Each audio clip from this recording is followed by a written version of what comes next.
Welcome to Wisdom of the World. Today I'm going to tell a story from Uzbekistan. And it's about this question, do you listen to your parents or not? And it's called The Three Brothers. But it goes like this. Once upon a time, on a farm in Uzbekistan, there lived a father with 3 sons. He was neither rich, neither poor. But he felt at some point that his days were coming to an end. So he called together all his 3 sons and he said, listen, I have given you all a sword and you all became good swordsmen. I have now also given all of you a horse and I have packed provisions for 1 week. I have nothing else to give you. This is all that I can. Go out into the world. The world is at your feet. And then he left. And so the 3 brothers set off the next morning on their horses. And on the first night, they camped out somewhere in the wide steppe. And they thought that somebody should keep watch. So the oldest brother volunteered to watch the first night. And so he sat, and the others went to sleep, and he heard some noise. He said, what is that noise? And then he saw a tiger coming over there, and he sort of led the tiger a little bit away from his brother, fought with the tiger, and overcame the tiger. Then he went back to his place, didn't say anything to his brothers. The next morning, they went on. The second night, the second brother took watch, and they had camped by a cave, and in that cave lived the king of snakes, but they didn't know that. That night, the second brother also heard some noise, and then he saw the king of snakes with a huge mouth, a huge front. And the second brother, totally not afraid, led him also away from the other brothers. And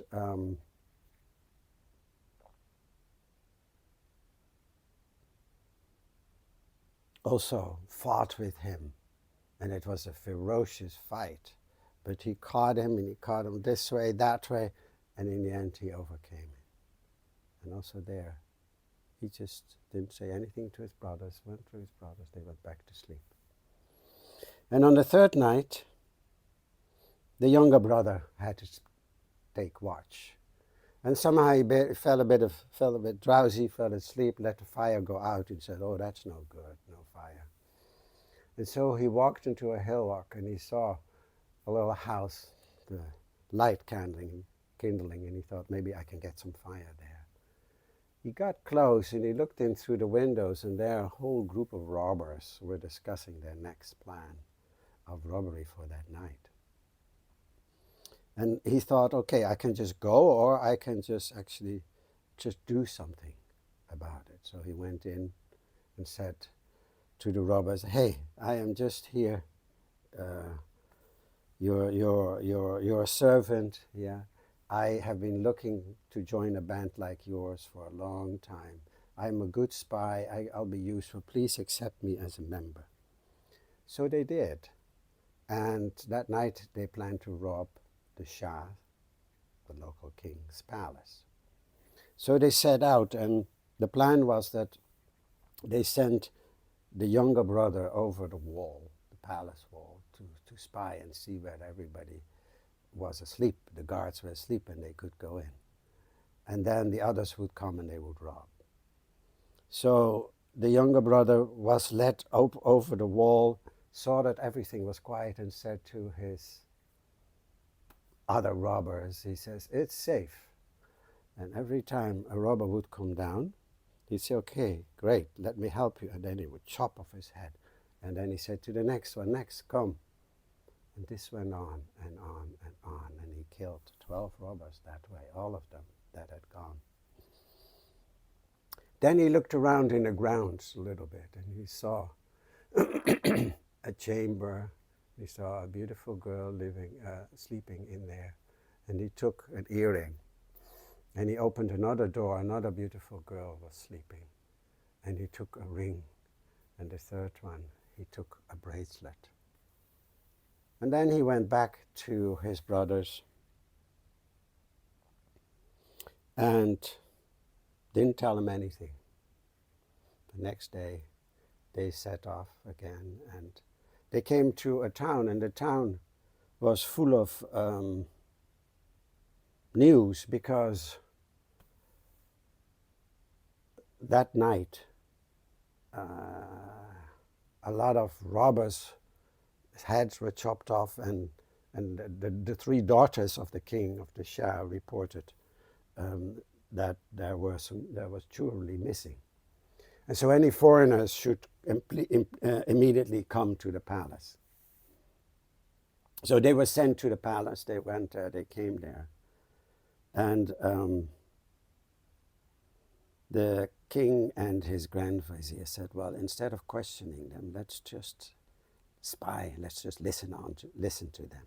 So they put them in a nice room, give them a drink, and then the three brothers sat there, and the older brother said, do you remember the advice that our father gave to all of us?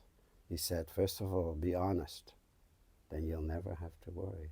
Secondly, don't brag, and you'll never feel ashamed of yourself. And thirdly, don't be lazy, work hard, and you'll be happy. So, in this case, of course, we will be honest. And at that time, only the brothers told the other brothers what had happened in those 3 nights. In the meantime, the king and his grand vizier were listening in. And they checked all their stories, and in the end, they were convinced. The king was convinced that these boys were good boys. They were honest. Their stories were correct. And so he welcomed them.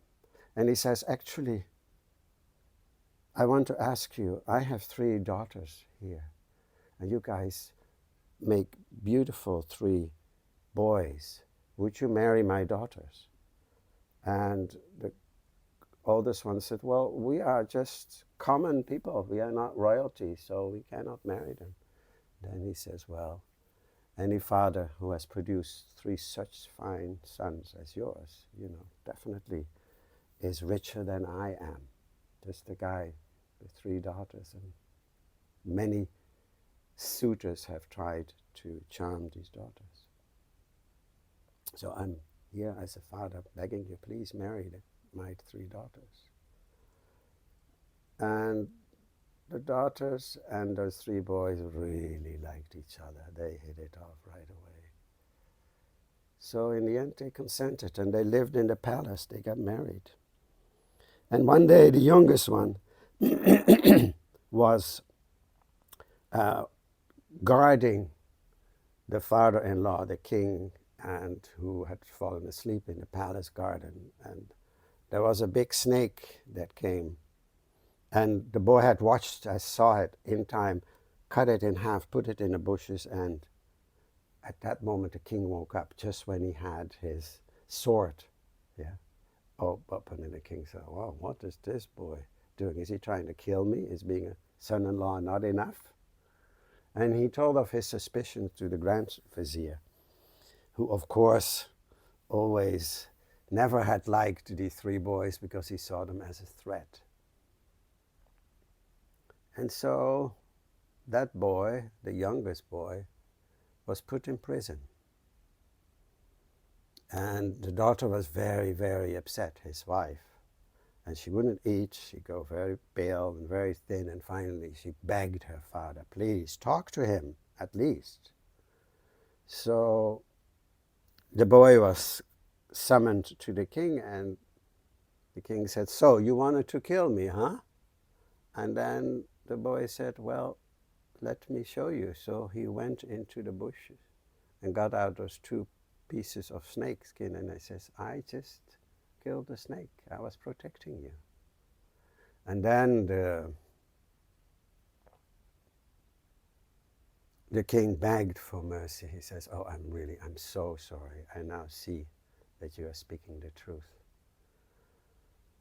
And then the boy said, please, with your permission, king, we are boys from a regular working family. Our father told us to be honest and not to be lazy. So we want to just work for our lives. Can we please go home?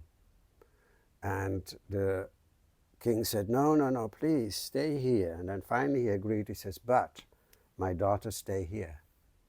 But then all the three girls said no. They wanted to be with their husbands. Absolutely. So they all left and they all went back to the father of the three brothers' house. And they lived happily ever after. Now, sometimes parents give good advice, like in this case. In most cases, we are too stubborn to actually listen. If you have any comments on this story or suggestions for another one, I'm happy to hear it. Thank you.